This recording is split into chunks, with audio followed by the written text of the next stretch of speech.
Hello and welcome to Searching for Service, brought to you by Rotary District 5950 and 5960. I'm Kelly Kirk. And I'm Joe Kirk. And before we dive into who our guest is for today, Joe's going to remind us of our show's purpose. Our show's purpose is exactly what the title, implies, is we're supposed to help people that are searching for service. And so we really appeal to both Rotarians and non-Rotarians by having amazing guests on that really explore different types of service opportunities, experiences, and things that they've done. And hopefully it empowers our Rotarians and non-Rotarians to get into service. Good job. Thank you. Nice work. So we have yet again another amazing guest by the name of Tammy Hedrick, and she is the Executive Director of External Engagement for Matter. Welcome, Tammy. Thank you. So happy to be here. Tammy, before we get into you, do you mind actually just explaining to our listeners what Matter is really quick? Yeah. Because I think that always helps too. Yes. So they don't have to wait till segment Sure. two. Like, Yeah. what is this place? Yeah. What exactly What do you do is here? Matter? Yeah. Yes. So our mission at Matter is basically to help people launch projects to improve communities. And that can look many different ways. But in its simplest form is we believe that people's ideas and actions can change the world. And so we try to partner with people, companies, organizations to improve communities all over the world. Oh, sounds very much in line with, the core values of Rotary. So that's why really Rotary cool. supports it so much. Yeah. Yes. And that's why Matter has many members that are Rotarians and love to be a part of the organization. And I'm really grateful to be here today. Very, very cool. Thank you for sharing that with our listeners. For this first segment, we really like to get to know you as our guest, though. So let's start off with this question. Where are you from? Well, I am a Navy brat. My dad was in the military and very proud of his service. But that led to me traveling in and out of the country in different locations and going to 14 different schools. So it's hard for me to say exactly where I'm from, but I was born in Virginia Beach and I have been in Minnesota for many, many years. I like to tease that I promised my parents as soon as I graduated high school, I was going to head back to the beach. Yeah. And yet here I am. I fell in love with this great state. Yeah, you really are. I mean, we've got land of 10,000 lakes, right? There is some beach, but it's not like being on the coast. No. Right. It's but I love it. Different. Every person from both the coasts just rolled their eyes collectively Probably, going, we've got lakes. Yeah, I know. So what was your favorite location that you went to school? I would say one of the hardest transitions for me was my junior year of high school in the fall. After school had already started, I transitioned we moved to Minnesota. My dad had gotten out of the military at that point, and my mom and dad were both from Minnesota, and so they wanted to come back home near relatives. And I went to Bloomington Kennedy High School. Okay.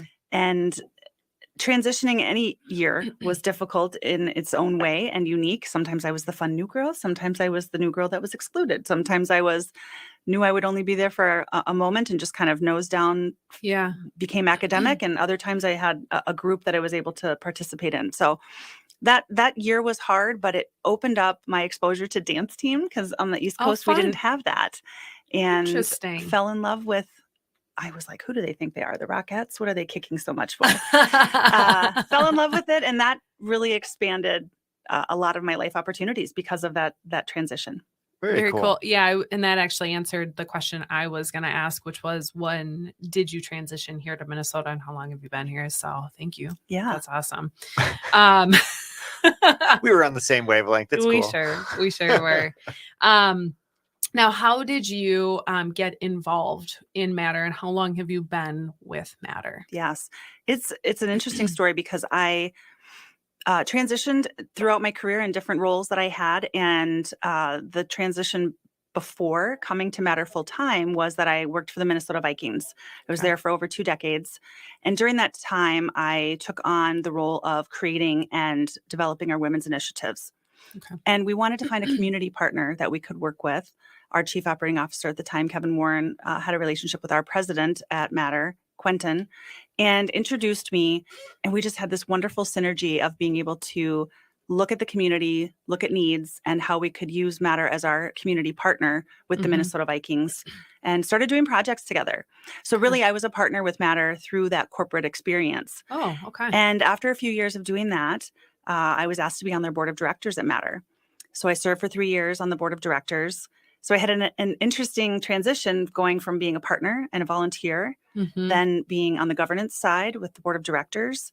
And now I'm not quite 3 years that I've been at Matter full time. And I came in when they were in the transition of taking their healthy food program, MATTERBox, Okay. through a national expansion.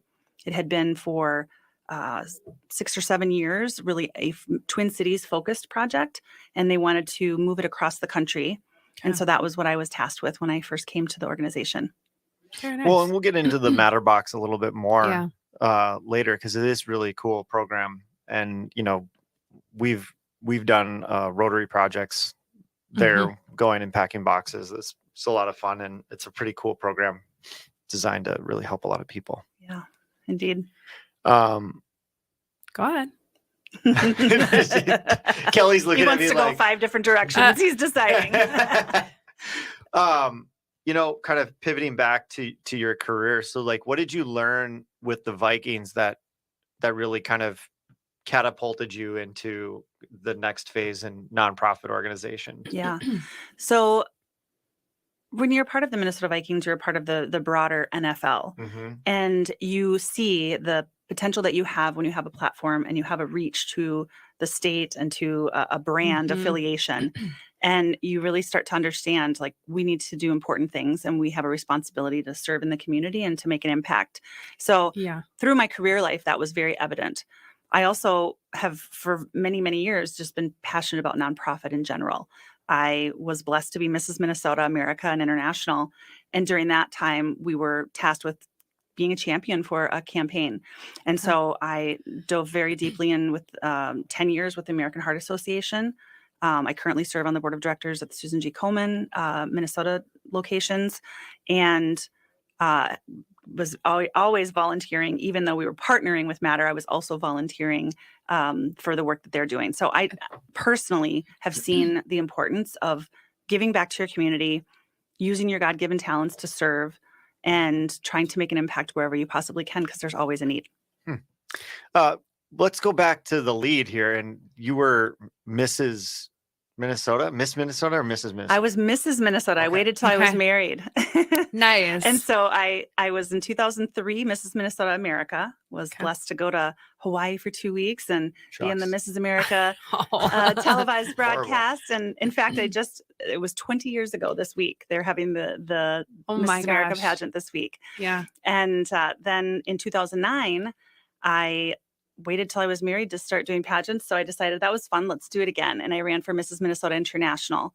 Oh, and wow. was blessed to go to the international competition and place in the top 10 there again. So look at you. It was quite an experience. And interestingly enough, it gave me this opportunity to expand my network across the country. Sure. Because I met so many amazing, like-minded women that were wanting to serve.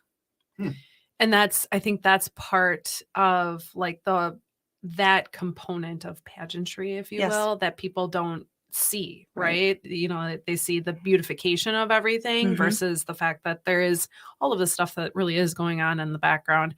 My grandma used to take me to pageants, so I saw the other side of it too. Like many things, there's negative stereotypes with anything that you can associate. Totally. But for me, truly, the process of being in the pageant was what I missed the most. Giving up the title or the crown was not a big deal to me. It was having the opportunity. When I was Mrs. Minnesota America, I did over 100 events for the American Heart Association in 1 year. That was my goal, because that was the most that anybody had done. So I was like, I'm going to do 101. And so I, not that I'm competitive. It's coming out. And so I wanted to make sure that I used that opportunity and that title to make the biggest impact I could. And for me, that was the quantity of ways to go out and speak and share a message. And that was the process and part of the pageantry that I missed the most was, but I've been able to fulfill that in other ways. It planted a seed in me. Yeah. Well, I mean, kind of to pivot back to the service, do you remember a service project that you've done that's really stuck out to you, that you've been part of? Well, I'm gonna go to Matter because I've had the blessing to see a lot of those service projects grow, and we started at training camp with the Minnesota Vikings and did a food packing event. Mhm. And during that time, we actually did canned meals so we could have a full meal for a family of 4 to 8 people, and hauling those boxes and being out in the training camp, hot sweat, everybody, but seeing the fans out there to celebrate the Vikings, but willing to stop and pause because they saw that this was going to make an impact. And it blew our mind with how much we were able to accomplish in a short amount of time. With that many people coming through and being willing to just donate their time for a minute. Yeah, That's really cool. It is incredible when you rally the troops, Mhm. so to speak, and how quickly you can get through components of that. Teamwork giving. makes the dream work. Teamwork it does. Light hands or many hands makes light work. Is there Yes. something like that? Yep. Yeah. Nailed it. Let's cliche it up here. Let's keep Yeah. going. So we have about a minute left. Let's share with our listeners, where are you living now? Family, I want to share just a little bit about that too. Yeah. So I'm in Lakeville, Minnesota. Okay. We've been there about 6 years.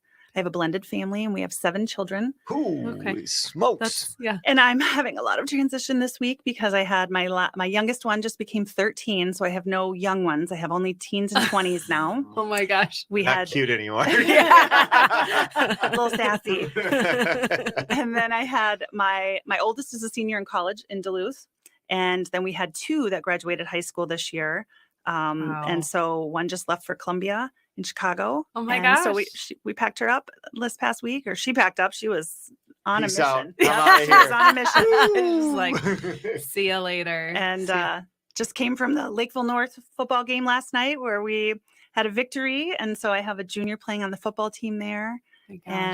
and 2 other ones that are active in high school. And it's busy, but it's so fun. Yeah, That's and awesome. you're super busy. My fearless partner is my husband, who is a sergeant in the police department.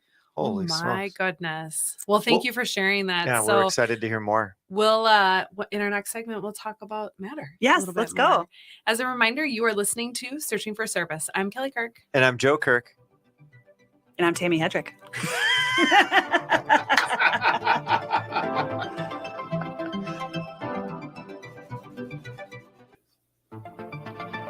Hello and welcome back to Searching for Service, brought to you by Rotary District 5950 and 5960. I'm Kelly Kirk. And I'm Joe Kirk. As a reminder, you can find us on your favorite podcast platforms. And Yep. And definitely like, comment. And if you're looking for the show, Searching for Service. And it's something else to kind of hit on really quick is the show is looking for sponsorship. So if you have a business or you just have some deep pockets and you want to support a great show that's supporting service in the community and growing Rotary, contact us.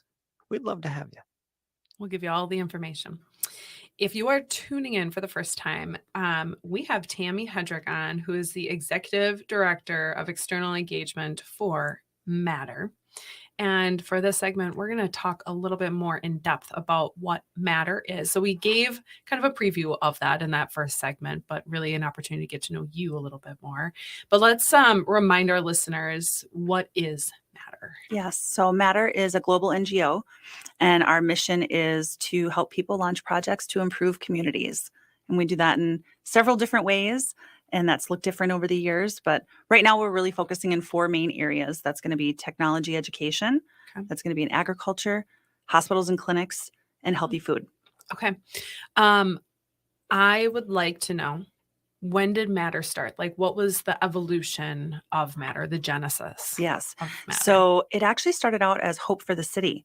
Mhm. And I knew that. yes. I was like, I remember Hope for the City. And I was like, I know that there's a connection here. Yes, Yeah. about 20 years ago, Megan and Dennis Doyle, very successful community leaders and business entrepreneurs in the community, really saw that there was this excess.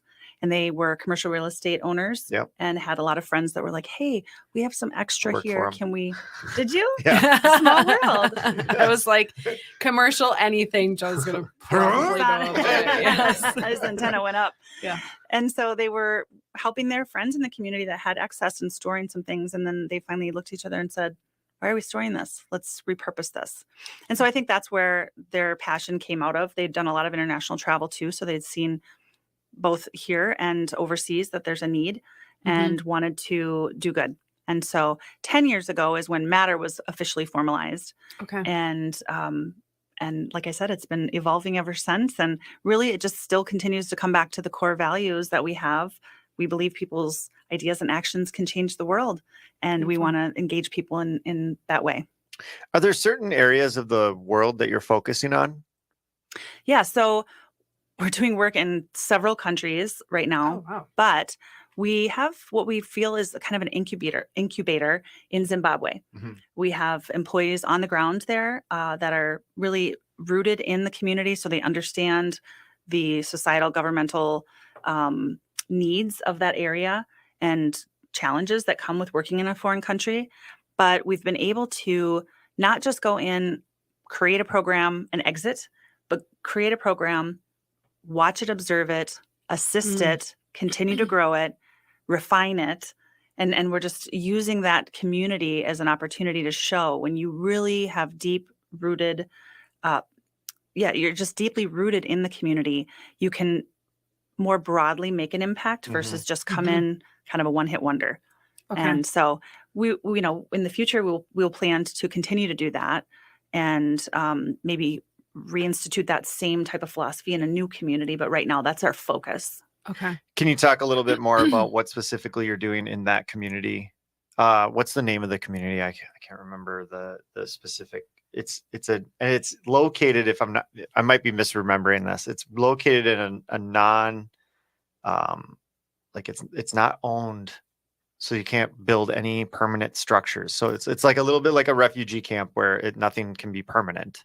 So we have been making headway there. So in different communities in Zimbabwe, one focus is in Victoria Falls, and that is one of the 7 wonders of the world. So it's wonderful because we are able to use our impact trips to bring people there because they want to go there anyways. But then we're able to take them outside of that Victoria Falls area to the surrounding communities and villages and show some of the other work that we're doing and the projects that are happening. I'll give you a couple of examples. So in conjunction with our agriculture program, we've planted over 75,000 chaya trees.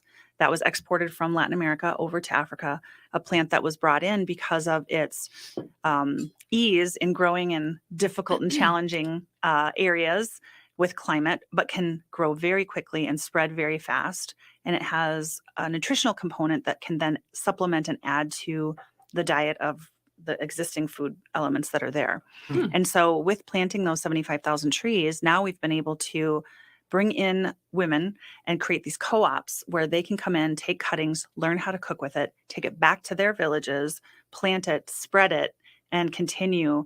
Now we're in the fall going to be opening the grand opening for a drying center where these women can then come and sell back their chaya leaves. We can have those dried, and we're working on an exporting system so that they can create this enterprise of financial stability. So it's supporting nutrition, it's creating revenue for them, it's creating an opportunity and expansion to the community. And it's sustainable for the long haul. Right. Well, and what I caught beforehand was that you guys it's not like you just come into the community and go, here you go, this is what you're going to do. You're continuing to monitor that. What's the word I'm looking for? The success and opportunities. Yeah. Something's going well or something's not going well. How can we change, fix that, and continue to have that grow and grow and grow? And that's where that incubator comes from. It's like it's a baby to start. And sometimes it goes different directions, but we take it and we grow it to its full potential. And that's also happening with our innovation hubs. We've partnered with companies like Jamf and that fruit company that in technology. And so they are helping to position us where I think we have about a dozen of these innovation hubs around the world. And we have this opportunity for kids to come in that want to have job creation and learn. It's all self-intuitive learning. It's fascinating to watch, but they can learn to become, I'm going to probably use the wrong technical level, but level 3 computer coders through this. It's all self-taught. and they have a facilitator that's there to just manage the equipment, but they are able to get to a certain level. Now, what we found with that was they love their home. They don't want to leave. So now they're equipped for this job, but we don't want to have to send them and remove them from their families and homes. Sure. So we're opening a Career Readiness Institute. And in the meantime, we have another location called Shamwari. That's like a collaboration center that we built, which has turned into this beautiful place where community leaders and business owners and students all come together, and they just use this space to be around each other. And they're doing internships now through JAMF so that they can use that education that we were able to provide to them to prove themselves at a certain model. And we are then going to use the Career Readiness Institute to be a place where they can be housed to continue their career, and they won't have to be relocated. So it started out with just bringing them education and hopefully job creation. And now it's turned into, but that need is that they want to not have to be relocated. And so how do we solve that? And how do we continue to bring this in? And so it's exciting to see the organizations coming around that. Just like you solve one problem and then you got to tackle another one, and then another one, and then a different one. And then it's like, oh man, like this is life, right? Yeah. This is life. Yeah. I have teenagers. This is life. One problem solved, on to the next. Yeah, I'm sure. Yeah. So those are just two examples, but we have so many projects and programs like that in Zimbabwe that we're diving deep.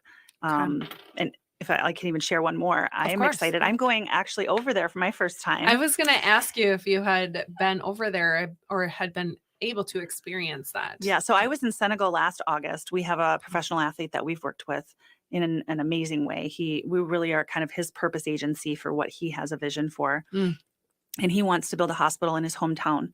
He's been 10 years in the NBA and been blessed and really wants to serve his home community. So I was over there for the groundbreaking of this hospital. He finally was able to get the land, work with the government, create the designs, the facility, get the approvals, long process, challenging process. And he was able to do the groundbreaking and is now in phase 1 of that development of that hospital. And so, yeah, that was a wonderful experience. So now this year in the end of October, I'm going to be headed over to Zimbabwe so I can lay hands on all these projects that I see the videos and pictures and hear my staff that I work side by side with that have been there really working on it. So I can't wait. You're going to actually be in the like quote unquote trenches and be able to experience what you are continuously talking about and advocating for. Right. So see some of the really results cool. of the service that people are doing. So I can't wait for that. And I was going to share a side project that just came out recently was we had some donors that wanted to go over and see the projects that were happening and see if there was any interest in what is already taking place. And there was a boxing gym that was kind of the local gym in Victoria Falls. So she wanted to go there and be able to get her workouts in while she was on her trip. But she realized that there were kids coming out from this boxing mat every night and staying in this little side shack. And again, I haven't been there yet, so I'm just sharing the story as I'm recalling it. But she just was inspired after that. Like, here's this great workout facility in the area that's dual serving purposes. And in order to be an orphanage, there are so many regulations and requirements and certifications that need to happen. And so she took that on as her project. And so we call it like a You Matter project, where people get an idea and they want to change the world. And they're like, I don't know how to do that. And we become their partner. And so that gym has been rehabilitated. There has been a whole housing area added on. So up to 20 kids now can be there. The owner, Tobias, and his family have taken on the calling that's been placed on them now to serve these kids. So they teach them boxing and get them healthy and working out. And then they live life with them and are giving them a safe, comfortable place to stay, because otherwise they would have nowhere to stay. And they're just sleeping under a boxing mat after the evening hour shuts it down. So I can't wait to see it. That's incredible. And I love that you're sharing stories, and we're going to keep doing that into the next segment. Awesome. So thank you so much. As a reminder, you are listening to Searching for Service. I'm Kelly Kirk. And I'm Joe Kirk. Stay tuned for the next segment.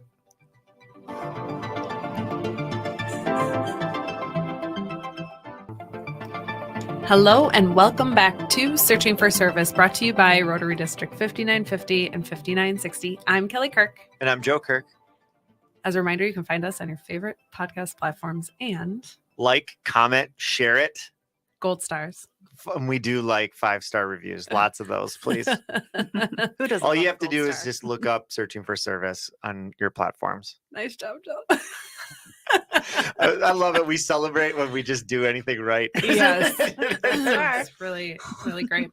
So if you are tuning in for the first time, we are in our third segment here with Tammy Hedrick. She is the Executive Director of External Engagement with Matter. And so our last segment, we talked about the global touch for Matter, but there's a lot of stuff that's happening here stateside as well. Impact all around, right? So let's chat about the MATTERBox. What is MATTERBox and what does that touch look like? It's one of my favorite topics about Matter. I get very excited about our MATTERBox program. So we bring beneficial food to those in need. And really, we're not solving world hunger. We're bringing immediacy to situations where there is a need. And for me, one of the things that I thought was so fascinating about MATTERBox was it wasn't just bring some food together, let's push it out. There was a lot of research, a lot of professionals that came together to say, okay, what would the healthy food combination be? We need a complex carbohydrate. We need a fruit or fruit and vegetable. We need something that's going to be a protein source. We have allergies to be concerned about. We have approvals for school districts. We have all of these things. What's the caloric content? And so we are trying to really bring together beneficial food in a way that's as healthy as we can, and then bring it to those communities that are local and now national that are in need for food. We began in more of the meal component. I mentioned that before, where we had canned goods, and what we found was, number one, that's so impactful, and we still are doing that, but it was one meal and one family. They needed to be able to have the cooking materials. They needed to have access. And we found that we were getting more and more requests from our recipients that are focused on that immediacy, not preparing the meal, just having the food and being able to benefit somebody. So that's where the snack pack came in. And our snack pack is those items that I just mentioned to you, those 3 food items. And we use this as an employee engagement opportunity for support, whether it's families, companies, teams, organizations, associations. They get to get their hands on to the products in a side-by-side, shoulder-to-shoulder service element where they pack these meals in these snack packs, and then we distribute them immediately to those that are in need. And one of my favorite elements of it is the You Matter note, because we find that now you've solved a hunger issue for a moment, and what's next? And so the You Matter note has been in this since the beginning. It's a staple. It's something that people really know with Matter is we want all of the volunteers that engage with the MATTERBox program to take a moment to be thoughtful and write an inspiring note to the person so that they realize somebody packed this for me and we're thinking of me. Yeah. They wrote a note. And I'll speak to our recipients. We just had an event we did with the Minnesota Twins. They came together with their employees, some of the players, coaches, some of their families, and packed a tremendous amount of snack packs. And they benefited a local organization called JP4 Foundation. And he was sharing with me that the MATTERBox snack packs have been delivered on an ongoing basis to JP4. And their model was to bring these kids together initially for baseball. But then they found, similar to what we find when we really dig into a community, that was an accessible point for them. But then they found they needed more. They needed some mentoring. They needed to have food provision. They needed other things. And so now that's what they have evolved into doing. And so we support them by donating the food that we are packing with our corporate organizations to them so that they can provide them to their athletes and participants. But he mentioned a story about one little boy who comes in, has a little like fanny pack thing, and he has all of the You Matter notes that he has received. So he can pull these out and he can be inspired and he can look back. And just got chills. You know, it brought me to tears when he was telling me this story. And he's like, so you just need to realize as a recipient, the impact that those notes are making, because the food is great and it's needed. But those notes are continuing to give an impact beyond. So it's pretty cool. You keep looking at me like you're waiting for the tears. Are you gonna cry? That's really sweet. And I mean, that just goes to show how much of an impact it actually has. But we were just talking about the impact of handwritten notes, right? And this can go across many industries, but I love hearing that as like, hey, this is just an added touch, but realize how important this actually is for the person who's How was receiving. it determined? Like, I assume that the note wasn't in like the first generations necessarily. Like, who came up with the idea of adding the note? Yeah, our brilliant brand strategist, Joe Newhouse, came up with that idea and has included that, I think, from the beginning. I obviously haven't been here since the beginning of MATTERBox, but I think it has been there since the beginning. And Very somehow there interesting. was an inspiration to make sure that that note was included in those meals, to make sure that people know. And our message really is on those notes: you matter. And we want the kids and the recipients of these snack packs to know that they matter. I'm going to wager a guess, because this has to be it. It has to be like they received notes from their parents when they had lunches. Yeah, And then maybe. that's how it. Yeah. I'm gonna wager a guess that was it. Well, you If can anybody, find out, if I anybody guess. out there knows, let me You know. can ask Joan. Yeah. That's really cool. I am curious. How does Matter decide like who Receives. Yeah. Yeah. So unfortunately, the need is just continuing to grow. And as people become aware that we can be a service extension to what they're doing in their community, we just have people reaching out to us. Wow. But COVID was a blessing, I'll say, in that we were traditionally servicing the Twin Cities area. Yeah. People would either come into Matter to pack in our warehouse, do this hands-on experience, have a competition, really be able to see Matter at our warehouse. Then we started being able to bring those kits into a workspace. So let's say Land O'Lakes, for example, we would bring in pallets of these food items. They would pack it at their establishment, and they might pick a local recipient like a YMCA near their corporate office. Okay. We would be able to deliver it and benefit them so that it's in their community or a specific demographic that they wanted to reach. Sure. Well, with COVID, obviously, we weren't doing hands-on volunteering. We weren't being able to get direct access to some of the groups that we wanted to be able to help impact.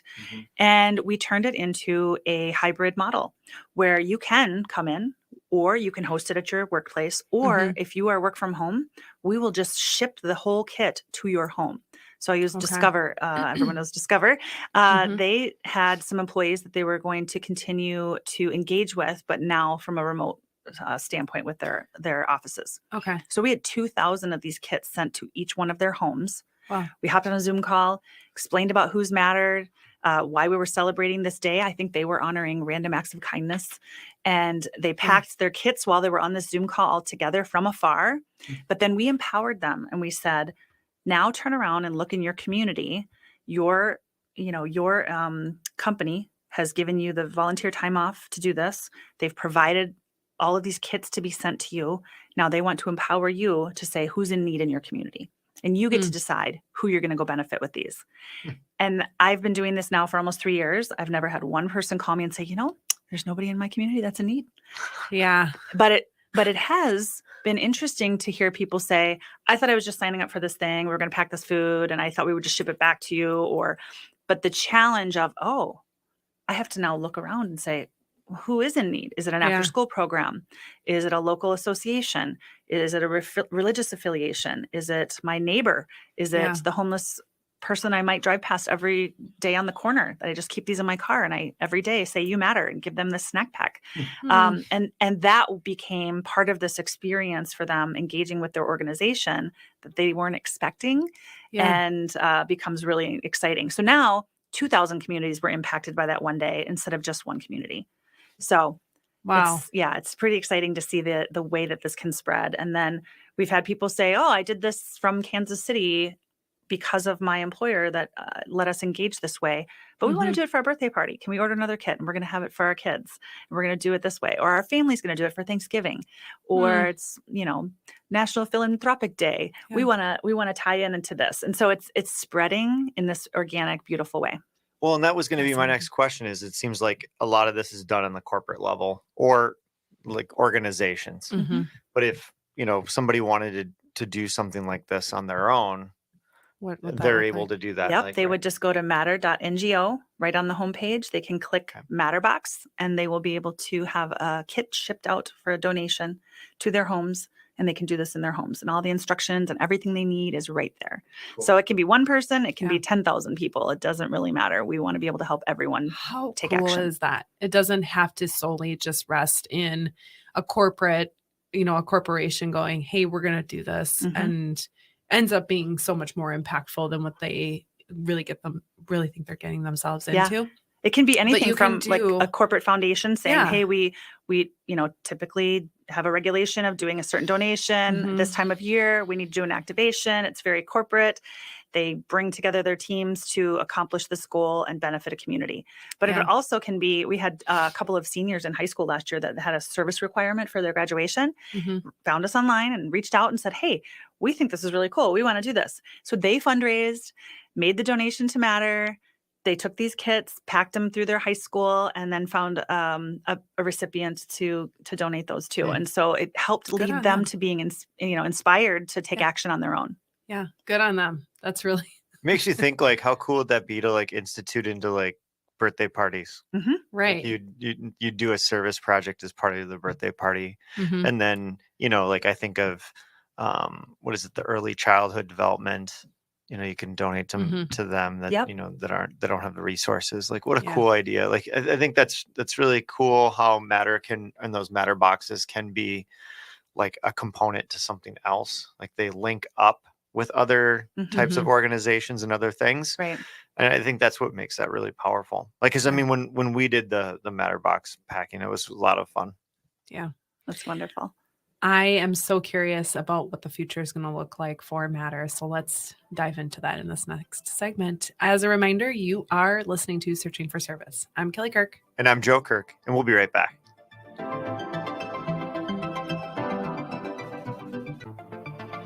Hello, and welcome back to Searching for Service, brought to you by Rotary District 5950 and 5960. I'm Kelly Kirk.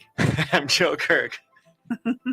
As a reminder, you can find us on your favorite podcast platforms and Like, comment, subscribe, 5 gold stars. Those reviews mean everything to us. And then look us up by inputting Searching for Service.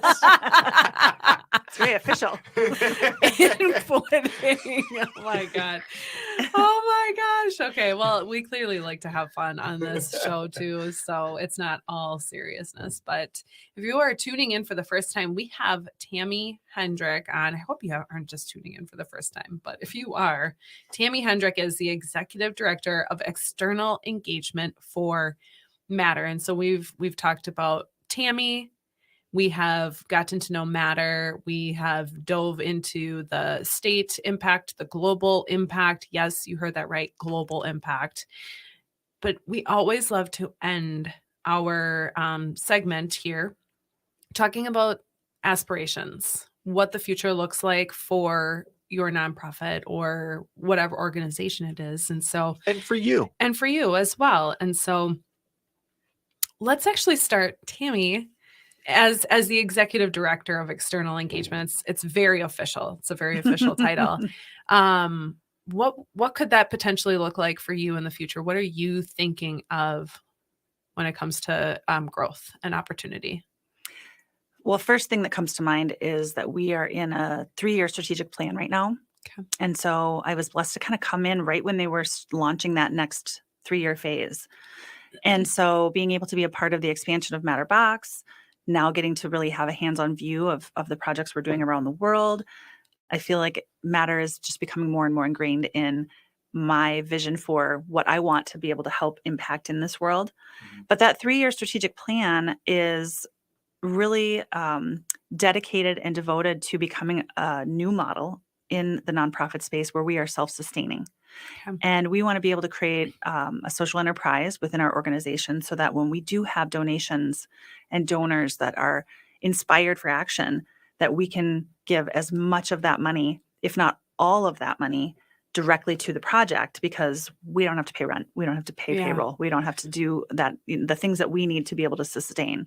And so the organization has been heavily working towards that through partly our MATTERBox program, that because we have the corporate ability to bring in donations through that. And the second part, which is really the largest part, is our 360 program. And Matter 360 is where we're repurposing for a purpose. Okay. And so I mentioned that we're building a hospital in Senegal right now. Mm-hmm. A big part of what we do around the world, we do this for, I think we have one in Congo right now. We have Malawi. We have all these different locations where there's hospitals and clinics that come to us to try to get medical equipment and supplies to outfit that hospital. So we take in donations around the country from hospitals and clinics that have fully functioning equipment, fully functioning supplies. They might be moving locations. They might be upgrading to a different, the latest and greatest X-ray machine Right. came out, or they're changing brands for their facility. And so instead of that going into a landfill, like in the early days, it might have gone into a storage unit, like Megan and Dennis Doyle had. Mm-hmm. But now we take it and we find a home for it. We try to repurpose it to the end of its life. Sure. And Yeah. so one stat I'll share with you is in 2022, nearly 3.5 million pounds were repurposed. So Wow. imagine the Yeah. environmental impact. Yeah. And then it's also a benefit to these hospitals and clinics because they get a donation for the tax deduction for Right. giving us a gift in kind. Their stakeholders are then excited about that impact from a tax deduction standpoint, but then also from an environmental standpoint. Sure. And then they're doing good with it by then having that equipment to someone who needs it sent to be repurposed to its Right. fullest. And the way that we're turning that Beautiful. into a social enterprise is by a small percentage, around 5% of that equipment is then resold. And that might be to hospitals and that are doing training. Let's say they have a nurses training or a vet training, and they're needing those supplies to train with. They're not going to necessarily use it at all for any actual human consumption or participation, but it's just for training purposes. We're finding creative ways we have an expired medical store where people can, again, purchase those that are needed for this other work that happens in the world, and they wouldn't be able to have access to it. A lot of car seats in there. Yeah. That doesn't fall on our medical list. Yeah. But I hear you. It, Yeah. Like the latest and expires? greatest one comes up every single time, right? Yeah. Yeah. And so really we're trying to continue to use up to 94% of anything that comes in. Sure. A small percentage obviously will end up having to be waste. And even then we have other nonprofit partners that might not have it on a list for need in a hospital or clinic that we're servicing, or a resale purpose that we have a relationship with. But what we can do is then we can pass it on to that nonprofit, and then they can reuse it until truly it's gotten to the point where it now has to be trash. And we even have this cool thing now where we have, I'm going to get it, I think it's called Smash Trash. And they come out and it almost looks like a giant roller, and they will roll our trash bins down to the pot, Yeah. final possible moment before it's hauled away, because we're trying to find every way that we can to repurpose, but also just be environmentally conscious. Sure. And so I'm excited about the future of that and what that's Yeah. going to look like. And we continue to find ways to partner across the country. We have an employee in Florida. We have someone in Chicago. We have a relationship that Wow. we're building in Philadelphia. And so being able to expand the 360 program and help these organizations to repurpose the things that will. Well, and it maybe- just bridges the gap too, right? Like you think of some of these areas that have no medical equipment, let Mhm. alone older or, maybe obsolete in our world, Mhm. Yeah. but in theirs, it's exactly what they need. And it's Mm. cool to be able to see that reused and repurposed. And some of something is better than all of nothing. Yeah. We just were giving a tour to somebody interested in our organization yesterday. And as we were going through the warehouse, one of the 360 crew members said, oh, and here we've got some dental chairs, and here we've got all these hospital beds, and here we've got, and so we were talking about the dental chairs, and they're sending one over on a shipping container that's going to Zimbabwe this next round. And they were like, they didn't have one there. And they had a mission group that went over to do some work in the area. And in a short amount of time, I think they said they did 85 extractions. They're just sitting in a regular chair or standing or just sitting on a bench. And so just a simple dental chair Yeah. to see the impact that can have. Yeah. We had Methodist Hospital donated, I think it was 2 hospital beds that they were, just taking out of inventory. There was a pediatric and maternity ward in one of the hospitals in Binga, which is like a super remote area in Africa. And those 2 beds have now birthed, I think it's 200 babies on them. Now these women aren't Wow. just sitting on the floor. And so we think of like medical equipment on this like high. I Wow. know, right? I Mama's mean, in the as- room saying, yeah. what? I know. Having just gone through that, I'm like, no way. Think about the No dads way. can't complain now. Yes. I'm on the floor too. Well, it just, I mean, it really goes to show the privilege that we Yeah. have, and That definitely How- is a thing that we come to almost in every single show is we're just like, holy smokes, are we lucky? Blessed beyond. blessed. Yes. Yeah, I think blessed is probably Birth a lottery. really- yeah. Yep. Yeah. So let's talk about you. What do you have any aspirations for yourself? Where are you going? Is there a Mrs. pageant in the future? I think those days are gone. Why though? I don't think so. No, I don't I'm think so. I'm hoping to be 50 and fab. I'm turning 50 at Christmas this year. And You are 50 and fab for sure. Oh, thank 50 you. and fab for sure. Bless you. Thanks. Yeah, I think top of my mind is always my family. You know, so if I had a number one aspiration, it's that I have healthy, happy children and that are prospering and that are contributing to society in a meaningful way, and that they are equipped to go out into the world and do that. That I have a strong marriage, and as we head into retirement, we still really like each other and want to hang out. Yeah. Maybe some grandbabies. Maybe some grandbabies. That'd be so great.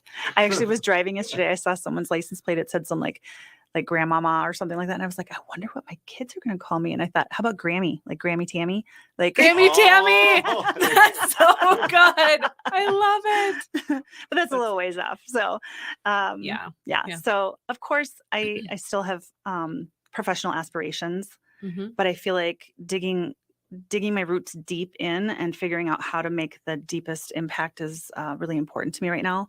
Okay. I like to be loyal. I have, a lot of the organizations I've been with, I was with for 5, 6, 12, 24 years. And it sounds like you stay connected with them too. Like that's the other piece is, even though you're with Matter now, it sounds like you're still involved with the Vikings, and like that's really cool. I've seen front row season tickets.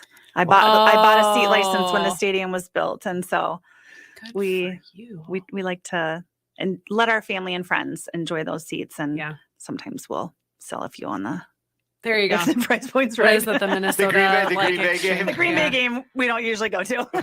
Oh, you're like, bummer. Wait a second, we can fund our entire year. Yeah.